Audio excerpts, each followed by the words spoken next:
this, okay? So indirect restorations, these are restorations that can be fabricated outside the patient's mouth. So definitely we will be needing your dye stone, na? Kaya hindi ito dinedirect, kasi pag dinirect mo, direct restoration. So when I talk about indirect restoration, it doesn't mean that it should be what? Wide, deep. Di ba? Wrong perception yun. Nagkakataon lang, we prefer yung ganong klaseng cases. It's because, kaya nga indirect, we want to make sure that we can do our build-up, okay, of feeling outside the patient's mouth, hindi mo magawa inside. Maybe obstruction of tongue, lips, or whatever. No, ayun ang problema. So from this point, kasi minsan nagtatanong sa akin, Dok, okay ba po ito? Simple class 1? Pwede naman. But make sure yung with the intercuspal distance is a little bit wider. Kasi it's hard for you to do your installation when you have a very narrow intercuspal distance. Di ba? Alam niyo yung intercuspal distance, di ba? So what is intercuspal distance? Ano yung intercuspal distance? Ano? Oo. Ay yung distance between sa dalawang isthmus na na-create ninyo.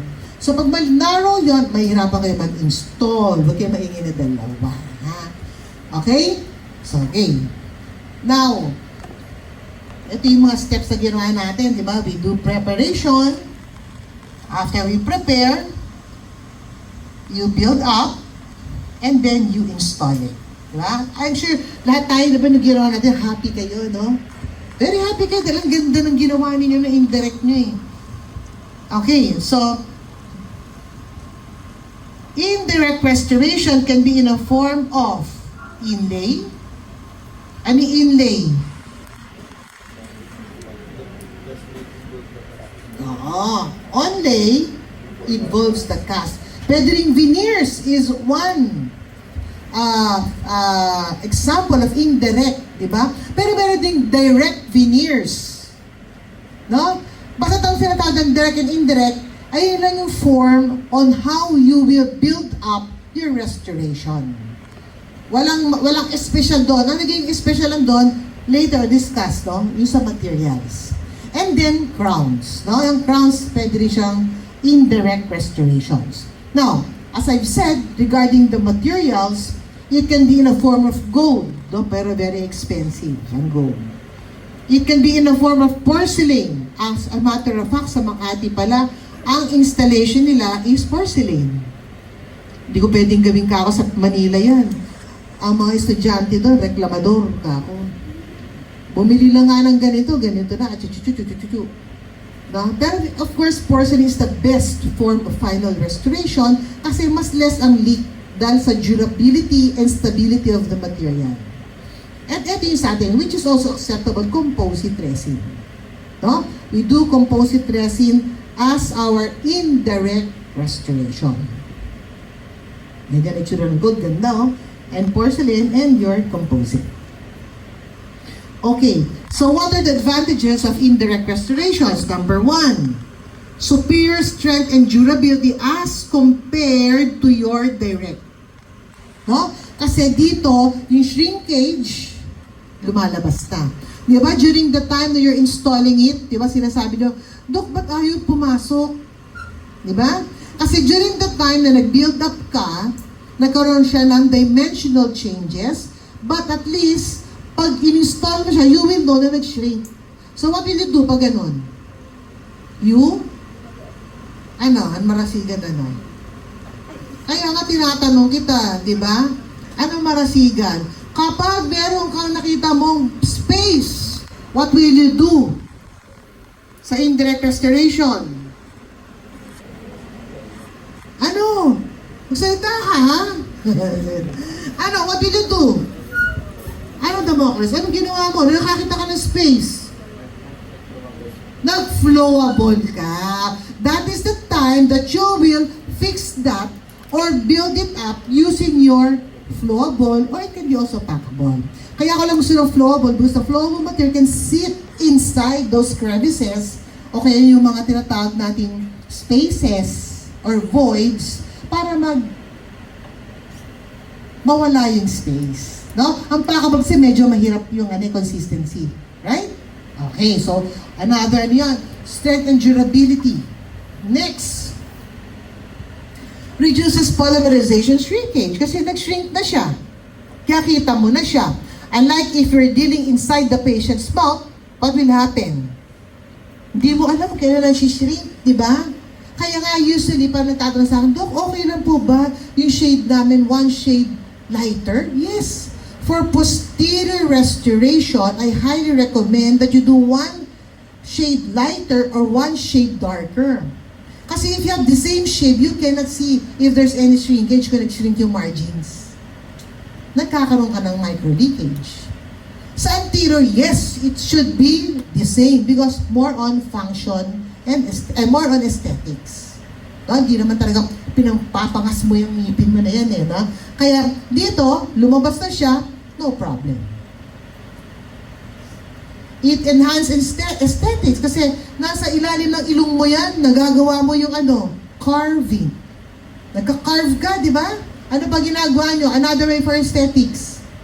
You do your what? Stump technique. Di ba? May gumawa nga sa akin ng stump technique, ang ganda. Sa indirect, galing. Talagang kita-kita mo yung mga grooves, tapos lapat na lapat dun sa sa kanyang cavus surface margins. Kaya ang gandang tignan talaga. Better fit and contour. When in better fit and contour, this is highly recommended sa mga usually sa porcelain. No? Kasi nga, sa composite, meron siyang shrinkage factor as compared to your porcelain. But still, ilalaban mo siya against direct restoration, panalo pa rin siya. It fits perfectly and the contour is perfectly done. Kasi nga, outside the patient's mouth, no obstruction. Now, if you have a badly broken tooth, pwedeng-pwede, maganda, ilalagyan mo siya ng reinforcement such as your what? Anong tawag dito? Anong tawag dyan? Ha? Fiber. Yung fiber ay nagre-reinforce sa mga badly broken tooth. It reinforces the walls or maybe the floor, etc. Okay? Now, what are the disadvantages? Siyempre, number one, ngayon pa lang ramdam nyo, higher cost, di ba? Bumibili kayo ng siling, bumibili kayo ng porcelain etch. So, mas, siya, in terms of cost, mas mataas. Kaya pag sisingil kayo, mas mataas din. Di ba sinasabi sa inyo, huwag kayong bababa ng 4,000 to 5,000, pataas mo yan pag gagawa ka ng composite indirect restoration. Bakit? Ang dami mong ginawa, materialist kayo. No? So, hindi masamang sumingil. Kung sumisingil ka ng 2,000 o 2,500 per restoration mo, ito ay doble mo. Doblehin mo. Now, another disadvantage, you need 2 appointments, no? Oo, pwede morning, ginagawa. Hindi kagaya na indirect, etch, wash band, tapos. As I've said, I've seen so many students that they they do hydrofluoric acid inside the patient's mouth. Kasi nalilito. No? So kasi ang daming complexity of the steps. Increase removal of tooth structure. Medyo nangihinayang kayo, no? Kasi if I will not let you do the diverging of the walls, you will be having what?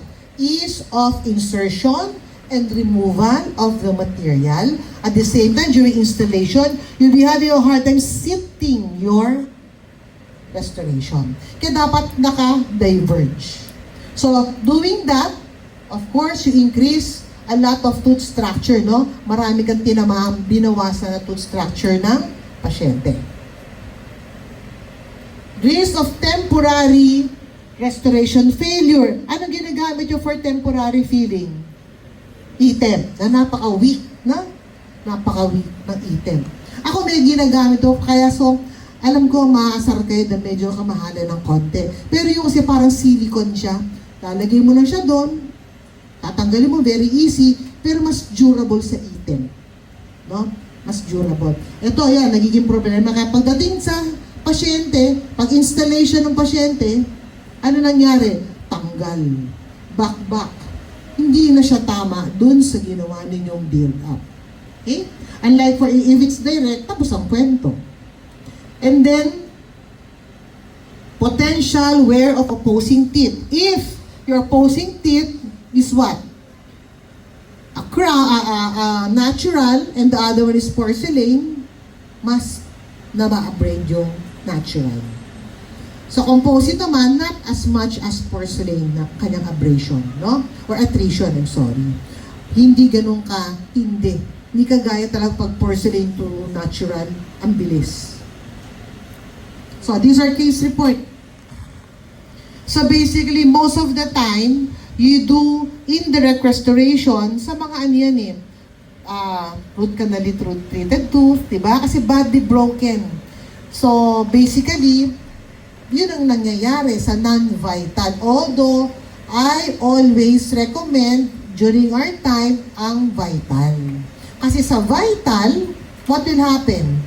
Medyo extension lang of falls and depth ng pulpal floor, no? Yung para malapit na siyang mamatay, hindi pa lang mamamatay. So, preoperative photos, so definitely, kaya nire-require kayo lagi, no? Pag sa OD, at saka pre-approve natin, kailangan ng photos, kasi doon ko nakita. Ngayon, pretend this is not vital, so meron kang occlusal dyan, badly broken, kitang-kita mo na there is what extension of Caris lesions on both buccal and lingual, or maybe mesial or distal, even the grooves, approve ko kagad dyan. Basta titignan ko naman sa radiograph, walang radiolucency. Then I always ask you to remove, or if you do your preparation, make sure you use your what? What burrs? Straight and ano pa? Isa? Tapered, no? Ayun ang pantanggal. Kasi we make it a point that it's free from all undercuts, no? Kaya nga, ito yung sinasabi ko, beveling of the cavus surface margins para pag-sit ng denture after we remove our restoration. For example, naka-e-temp ka, tinanggal mo siya. Or for example, hindi mo pa siya na-prepare, yun. Make sure that the cavus surface part should be in more than 90 degrees angulation. Maybe a 95 to 97 degrees angulation or slightly obtuse angulation for posterior teeth. Okay? Do not use what? Yan, round and inverted. Very good. So yan, lagi yan, makikita niyo yan. Kasi round and inverted definitely will give you what? Undercuts. So, if ever you have undercuts, anong gagawin mo? Just like in this, hollow. No? That is the time that you will fill it up using your flowable. Diba? Dali na, dahil nagawa nyo na, diba? Nakakasagot na kayo kahit na inaanto kayo o di kayo nakikinig, diba? Alam nyo na kagad dahil you already did the case. Galing. So, ito yung sinasabi ko nagkakamali. Pag patient, phosphoric acid at saka bonding agent. Pag restoration, etchant, porcelain etch, and your, ano isa? Silane. Bisa nakabaliktad eh. No? So, before doing that, why I use this because in building up my restoration or removing the undercuts, I use the, anong tingin nyo? Anong ginamit? Anong ginamit nyo? Bakit kayo nag-etch? Ha? IRM? Anong ginamit nyo? To remove all undercuts before you take an impression. GI. Pag GI, mag-etch ka lang. If you use bonding, if you use your bonding agent, it means gagamit ka ng flowable. Flowable type of composite resin. Ako, mas kampante ako dun sa flowable. Okay? Then, after washing it, drying it, then I place my adhesive in all the surfaces. And that's the time I cure it for 10 seconds. And then I place my intermediary base, which is made out of flowable material. Never, never use your IRM. Pinagbabawal ko yan, ang IRM sa clinic. Kahit na, temporary, sinabi ko yan. Bakit?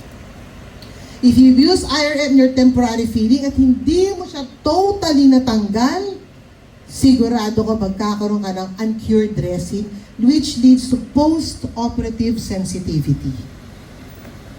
Pero may iba, alam ko na meron nagpalagay ng IRM. So ngayon, erase natin yon. Okay, dapat ang pwede mo lang gamitin as a base, glass ionomer type, 2. And you're flowable. Okay? Kahit sa walls, lagyan mo siya. Umuka yung walls, lagyan mo siya. Pulpan floor, lagyan mo siya.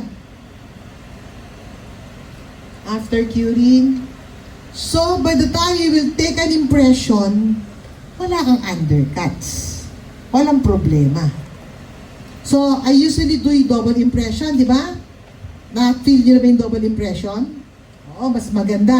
Kesa yung isang impression, hinahayaan nyo mag-set, tatanggalin nyo, iba naglalagay ng cling wrap for a spacer, pwede rin. Or pwede rin naman kasi pag tinanggal mo ganon, ay nilagay mo, tinanggal mo, may space na rin yun. Then this time you place your line body.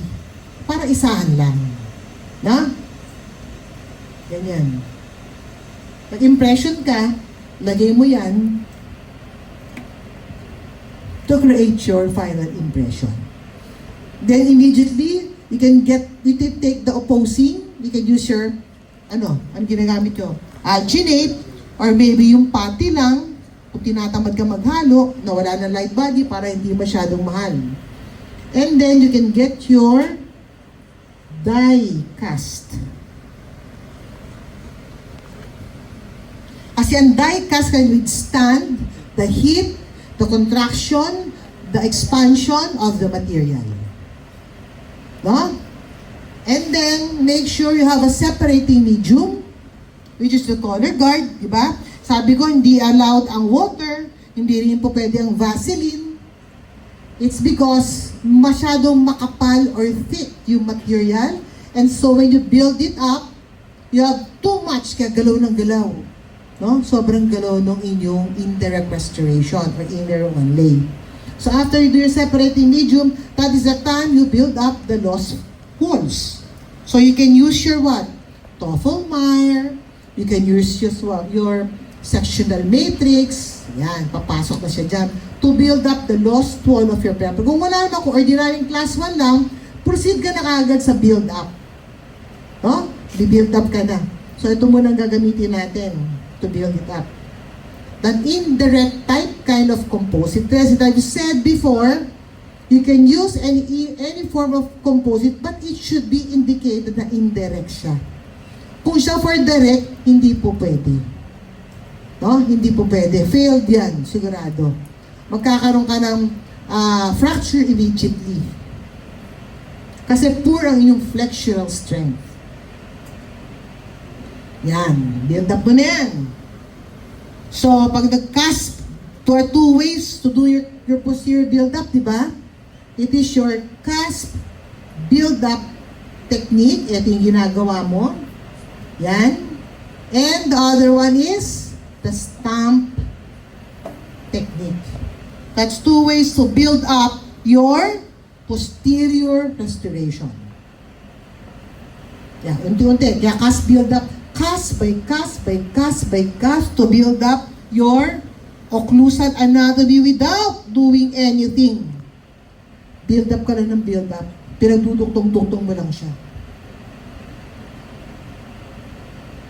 And then, that will be your last restoration. So ngayon, pag nandyan na yan, you can process this. I've said you can process it in many ways. This is what you call the helium process. Lalagay mo sa loob dito yung die cast mo na na binild up, no? So, 20% if you have multiple, it means marami. 10 minutes if only one unit na gagawin mo. Pero eto, marami yan, kaya 20 minutes yan. So, from that, tama, bilitan mo ng maliliit na gano'n yan. Pwede mo naman lagariin yan eh. Ha? Pwede lagariin. Then, die stone siya. Then after that, pag nilagay mo siya ng 20 minutes, just cool it for a couple minutes, 30 minutes, then it will go back to its original form, and doon ka na papasok kung saan magta-trial ka, no? Try in. Then this is the very, very old ways, no? Ito yung boiling technique. You place your cast, after it boils, place it for 30 minutes. Then after that, you can see there's an oxidation, no? Patawa, nag-expand yan, nagko-contract. Laging cool it down ka, kukul mo siya ng 30 minutes para makuha yung original form na talaga, yung stable form niya. No? That is the boiling technique. Another way is the light box.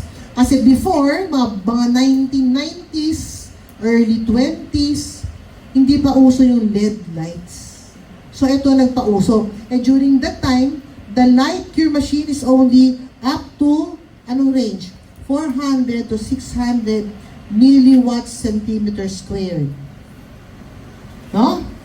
So that is the right intensity rate before. So ang nangyari sa box na yan, ang dami mga lights para ma-cure siya. No? Para yung sa ginagawa niyo sa prosto, di ba? Naki-cure siya.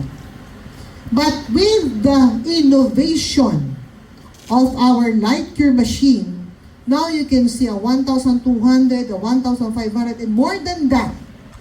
No? Kaya ka meron 3-second light cure which is not applicable to us. It is only applicable for ortho. Pero kung magre-restore ka, wag yun. Yung normal lang. Yung 1 to 1.5. No? Kaya 20 seconds lang. Kasi pag yung 3, anong ginawa mo yung 3 high intensity rate, definitely this leads you again to post-operative mangilog because of too much heat created from the light cure. Pero nakita ko yung ginagamit yun naman, ayan yung mga LED lights lang na pwede na. Kaya pwede yun, naku-cure na siya. But sometimes, nakita mo, may na-encounter ko ng mga estudyante, ano nangyayari? Hindi magkasya, no? Hindi mag-fit. It's because during the processing of that, nagkaroon siya ng expansion and contraction. Kaya hindi siya mag-fit. Maybe during the time, pagdaldalan ka, ano nangyari? Ano na yung ano mo. Yung pangit naman sa totoo lang, hindi naman sa pag-ano ha. Ang pangit naman talaga ng pati ninyo eh. At saka yung ano, ang pati and light body should duplicate, magandang reflection dapat yung sa impression mo eh. Pero ito para kang, minsan susukat ka lang ng ano, parang naka-alginate, di ba? Hindi nagkikita yung impression mo talaga. Kasi nga, low quality. Lalo na kung di mo siya agad binuhusan. Pero yung mga tama, it can last for 24 hours. Yung tama. Makikita ko, pag ganun mo naman eh. Naku, okay, sige na. Sa akin, basta walang bubbles, walang voids, go, pero please, buhusan mo agad. Okay? And then you do our trial fitting. Yan yung second appointment mo. Paglapit mo, anong gagawin mo na? Trial fitting. So what you have to do is what? Get an articulating paper to see if there's any premature contact. If there is, that's the time that you remove the premature contact. Kung wala, di proceed ka na sa cementation. Pero most of the time, meron yan. Now, before cementation, you get your hydrofluoric acid, yung mga porcelain etch nyo, place it on the internal surface of the restoration. And then as soon as you're done, you can wash it with water and then totally dry it, and then you can see the porosity created by the porcelain etch on the restoration. Pag okay na yan, you get your microbrush and then you apply your silane solution. No? Yung silane, lalagay mo na yan dito sa loob. Yan. You don't need to wait for that to dry. Hindi nagda-dry yan. Talagang parang oil siya na mamanti-mantika. Eventually, siya itself ang mag-aayos, magdadry sa sarili niya. So, after nito, what's next? you will choose what kind of cement that you will use. In cementation, you can use what? You can use a glass ionomer cement, type 1, or your composite cement. No, dual cure, meaning it will set after a couple of minutes, and it will also set under the exposure to your halogen light or your light cure machine. Ako, mas pinipili ko lang ito. Dati may binibigay pa ako sa inyo, libre, di ba? Yan. Kasi yan, pag nilagay mo yan, ganda ng pagkakasit, remove the excess of the materials o occlusal. Kasi ang ginagawa ko dyan, pag na-mix mo na yan, lagay mo sa cavity prep mismo para walang supply. And a little on the restoration, place it there. If there's an excess, remove it using your cotton roll, and then cure. Para lapat na lapat siya. Lahat ng spaces and voids covered niya. Ganyan, no? Kukunin mo yung iyong tanggalin. Downward. The excess. Then cure mo siya. Ayan. So as soon as you're done, then you can get your finishing and polishing material. Then from that point, you could see, uy, merong konting bubbles. I can see na may leak baka dito. That's the time that you can repair it again. Using your apply a bonding agent, air dry, cure it, and get your flowable. Para sealed na sealed siya. Ha? Sealed na sealed. Ang ganda niya, pag naano yan, di ba? Na-experience yun naman yan eh. Talagang maganda yung ano nyo, magiging kalabasan yan. So we do finishing and polishing because we want to make sure this developmental groove that you did create is not rough. Kasi dyan sumisiksik yung food debris. So that may lead to a plaque formation, secondary carious lesions. Okay, kaya dapat smooth siya. Now, optional to, you can etch the restoration for 2 minutes. Then after that, on the 15 seconds, I'm sorry. Kasi ang ginamit natin dito is phosphoric acid lang, hindi hydrofluoric. So for 15 seconds, wash it, dry it, and then apply your composite sealant. Composite sealant, these are materials that prevents early abrasion of the restoration during what? The time of course of mastication, di ba? O bisa baka nag-grind ka, yan muna. Para siyang, anong tawag doon? Yung colorless na cutex nasa nails nyo, ganun yun. Para hindi ma-abrade. Pero alam mo sa totoo lang, sa nails, bawal yun, di ba? Dahil may studies na maglalagay kami sa nagkikreate siya, nag-harbor siya ng bacteria. And we use this for our treatment. Kaya wag. Ha? So apply mo yan, and then cure it for 20 seconds. So you will create your indirect restoration using your composite dressing. Now, ang question ko dito, bakit sa ibang school, actually, hindi bang school, sino lang naman nakita ko nagaganyan eh. Sa Makati, bakit sila nagpo-porcelain? It's your choice kung gusto mo. Yun nga lang, hindi ko ma-oblige lahat and I'm sure napakamahal ng porcelain. Pero maganda. Maganda syempre, So, pwedeng ang material mo for indirect restoration can be composite resin and porcelain. Kasi baka madilig yung porcelain na gano'n. Ba't kami? Hindi siya magkaiba. The same lang. Inop ko lang na mas maganda siguro, mas mura ng konti. At saka share kayo, no? During installation. Okay? Question?